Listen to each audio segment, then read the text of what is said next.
Olá, eu sou Cristiano Barbarosia. Estamos na Faculdade de Ciências da Universidade de Lisboa para dar uma aula teórico-prática de Cálculo 2, do dia 24 de março de 2020. Na última aula teórica, nós falamos sobre funções vectoriais de uma só variável, também chamadas curvas parametrizadas. Falamos sobre continuidade e derivadas de funções vectoriais e poderíamos eventualmente hoje treinar este conceito de derivada de uma função vectorial. Só que este conceito é muito fácil porque a derivada de uma função vectorial consiste simplesmente nas derivadas das componentes daquela função vectorial. Todas juntas formam um vector, que é a derivada da função vectorial. Por exemplo, se eu olhar para esta função,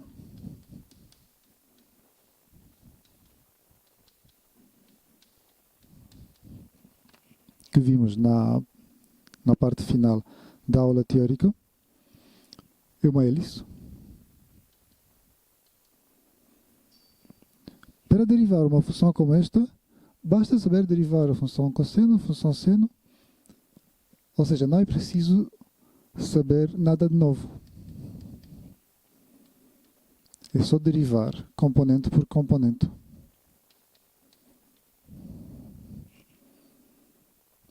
É muito, muito simples. Se soubermos derivar funções escalares. Portanto, quem sabe derivar funções escalares, sabe derivar funções vectoriais. Estou a falar de funções de uma só variável para já. E se quisermos derivar mais uma vez, também é fácil.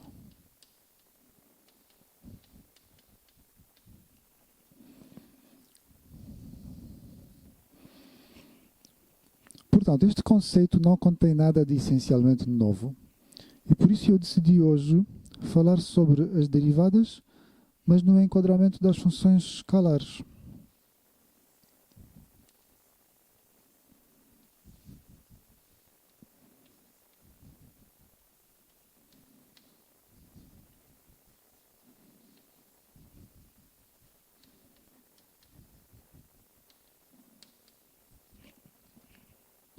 No fundo, hoje vou recordar noções de cálculo 1.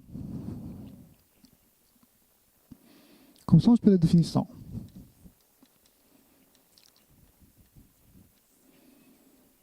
Se eu tiver uma função definida em R, com valores em R, pode não estar definida em R todo, pode estar definida apenas num intervalo, num subconjunto de R. E então chamamos de derivada num ponto que eu vou chamar de T0 a este valor, a este limite.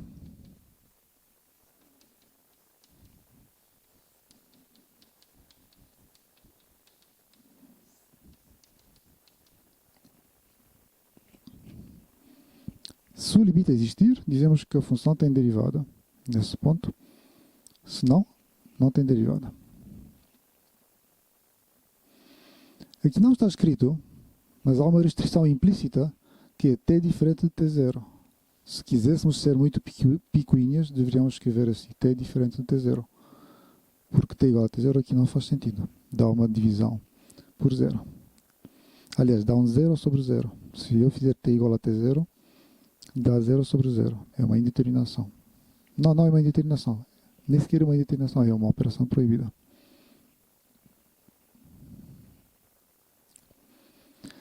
Agora, o limite, ele em si, é um 0 sobre 0. Porque quando t se aproxima do t0, muito, quando t tende para t0, esta quantidade tende para 0, e esta outra também tende para 0, desde que a função seja contínua, e obtemos o limite de uma fração de 2 infinitesimos. Uma fração de duas quantidades infinitamente pequenas, que é o que nós chamamos de uma indeterminação do tipo 0 sobre 0. A essência de qualquer derivada é uma indeterminação, é um 0 sobre 0. A essência de qualquer derivada é uma fração entre dois infinitesimos, entre duas quantidades infinitamente pequenas.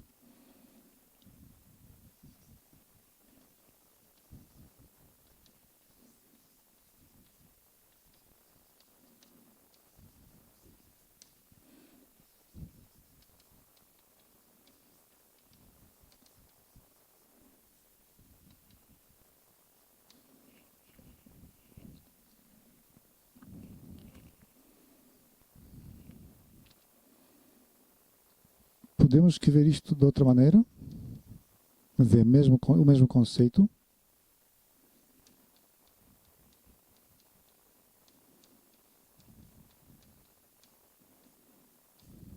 Não há nenhuma diferença entre estas duas definições.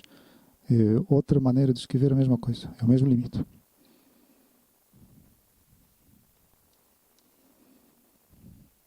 Mais uma vez, não costumamos escrever aqui, mas há uma restrição implícita. Podemos torná-la explícita, mas só se formos muito picuinhos. Que é y diferente de zero. Não posso dividir por zero. De qualquer modo, tanto aqui como aqui, o limite é o limite de uma fração entre duas quantidades que vão para zero. Portanto, é um zero sobre zero, em qualquer um dos casos. Ou, se eu preferir, posso dizer que isto vai para infinito e isto vai para zero, e então também é uma indeterminação do género zero vezes infinito. Mas aqui temos um problema do sinal. Se eu soubesse que y era positivo, então isto era o mais infinito. Isto ia para mais infinito. Então tínhamos infinito vezes zero. Mas em ambos os casos, uma derivada é uma divisão entre dois infinitésimos.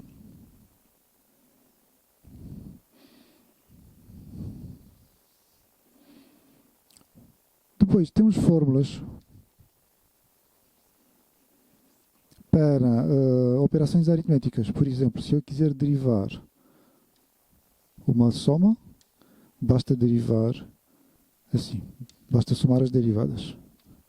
Isto vocês já sabem, obviamente. Mas eu vou recordar o porquê disto. Porquê que isto é assim? Por causa da definição. Basta olhar para ali, escrever a definição e fazer umas manipulações aritméticas fáceis.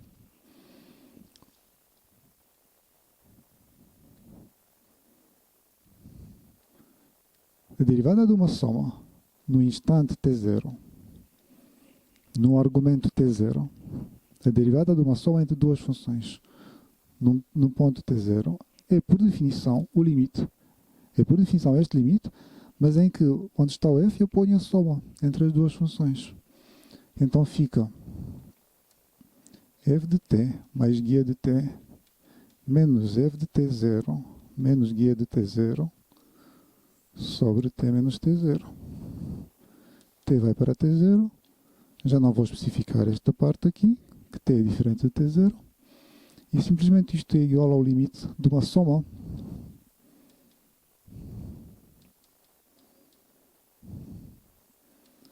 Posso escrever isto como uma soma. E é muito fácil. As contas são muito fáceis. Para a soma, são muito fáceis.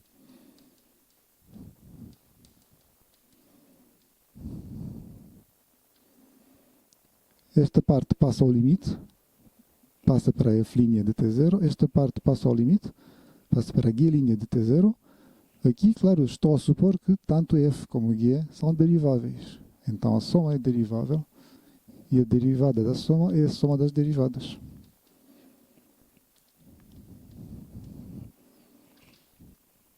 Porquê? Por causa de umas manipulações aritméticas muito simples.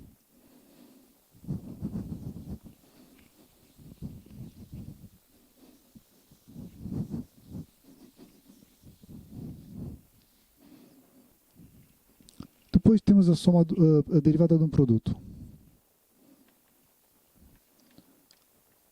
Toda a gente sabe isto, mas nem toda a gente sabe o porquê. Se já lhe foi explicado, muitos deles esqueceram a explicação, a justificação. Porquê?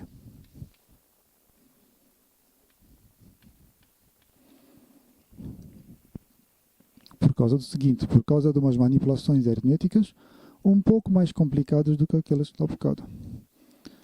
Olhe para o produto, derivada de um produto. Num ponto t0 qualquer, por definição, a derivada é um limite. O limite de uma fração.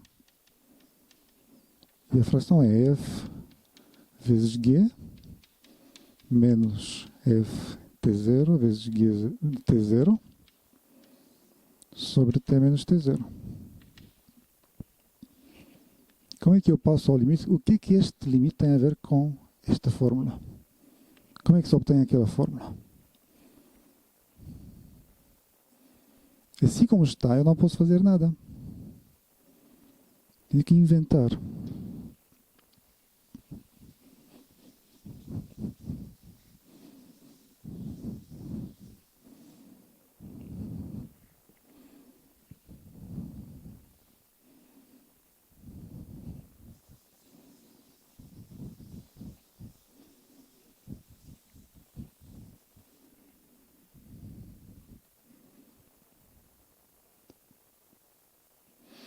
Já agora, caso particular. Se por acaso uma das funções for constante, por exemplo, se f for constante, então isto aqui fica mais fácil, muito mais fácil. Ficamos com o limite de k vezes g de t menos k vezes g de t0 sobre t menos t0.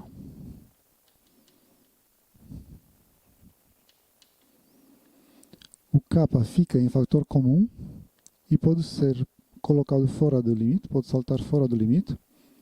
Fica k vezes o limite.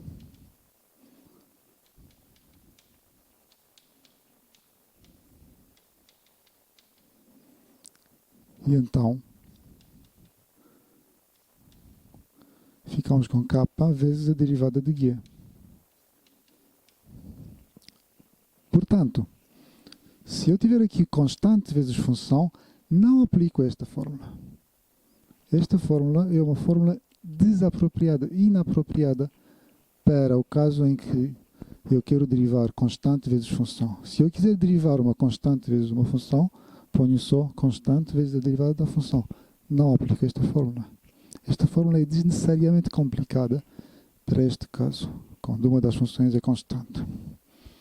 Muito bem, isto é um caso particular. Agora, no caso geral, f não é constante, portanto tudo isto não funciona, não é assim que vai funcionar.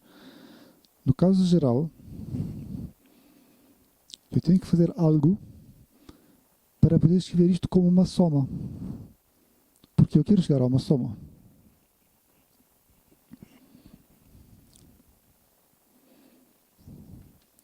Faço uma manipulação que pode parecer artificial, e é um bocado artificial, mas é necessária para chegar, para poder passar ao limite, senão não consigo passar ao limite. Então tenho produto f de t vezes g de t.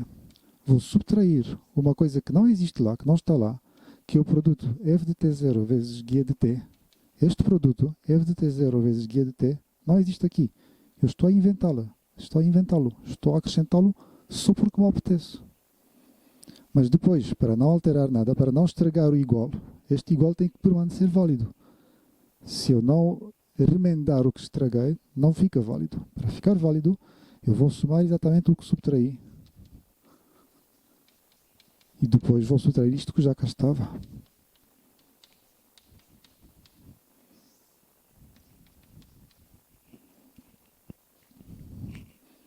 Estou a complicar as coisas para depois, mais tarde, ficarem mais simples. E agora vejo isto como uma soma. Uma fração mais outra fração.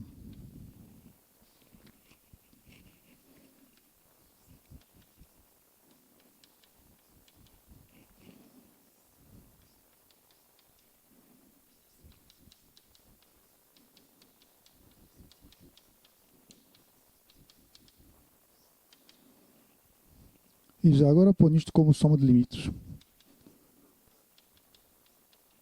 Ou seja, separo os dois limites.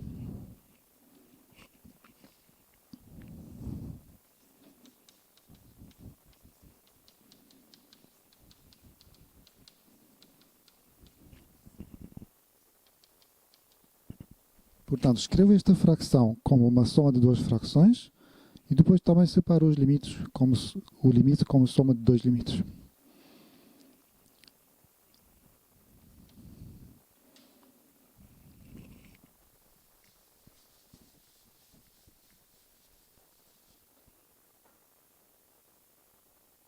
aqui posso pôr o guia de t em evidência. Aqui posso pôr o f de t0, que é a parte comum, é o fator comum.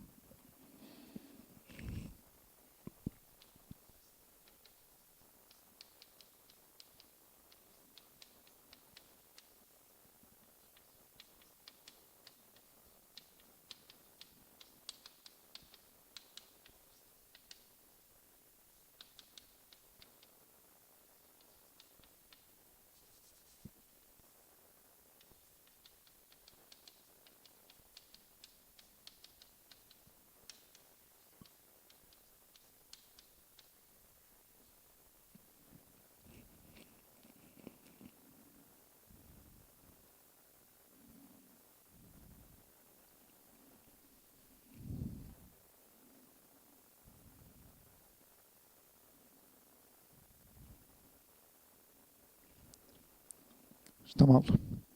Está tudo errado.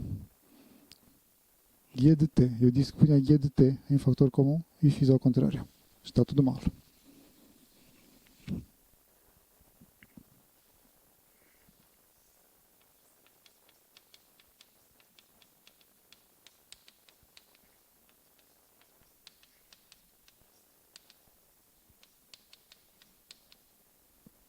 E aqui vou pôr f de t0.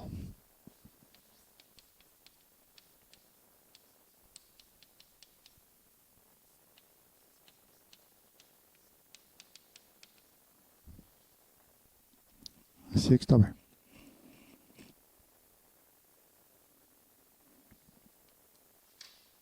Esta quantidade não varia. T0 está congelado. T é que se mexe. T varia. T tende para T0, mas T0 está congelado. Portanto, este número está congelado, pode ficar fora do limite ao multiplicar o limite. E o valor do limite dá exatamente a definição da derivada de G.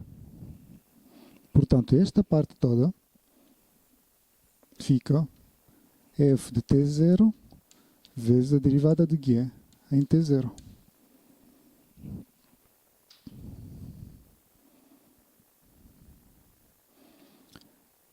Aqui, esta parte não está congelada. O T mexe-se, portanto, o guia de T também se mexe. E por isso, nós temos que ver isto como um produto entre dois limites. É um pouco mais difícil do que aqui, porque esta parte aqui era constante. Aqui não é constante. Portanto, este pedaço eu posso escrevê-lo como limite de uma fração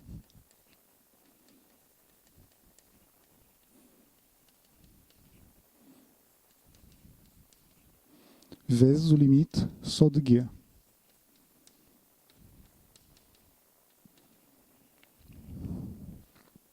Mas, de qualquer modo, o G de T, quando T vai para T0, porque o G é contínua, vai para G de T0. Portanto, este limite é igual a G de T0. E este limite não é mais do que a definição da derivada de f em T0. Portanto, esta parte fica igual a f', que é derivada em T0, vezes G de T0. E temos esta fórmula. Derivada vezes G não derivado, mais f vezes G derivado. E é por isso que esta fórmula é verdadeira. Por causa destas manipulações aritméticas, que não são muito complicadas. São um pouco mais complicadas do que para a soma, mas não são assim tão complicadas.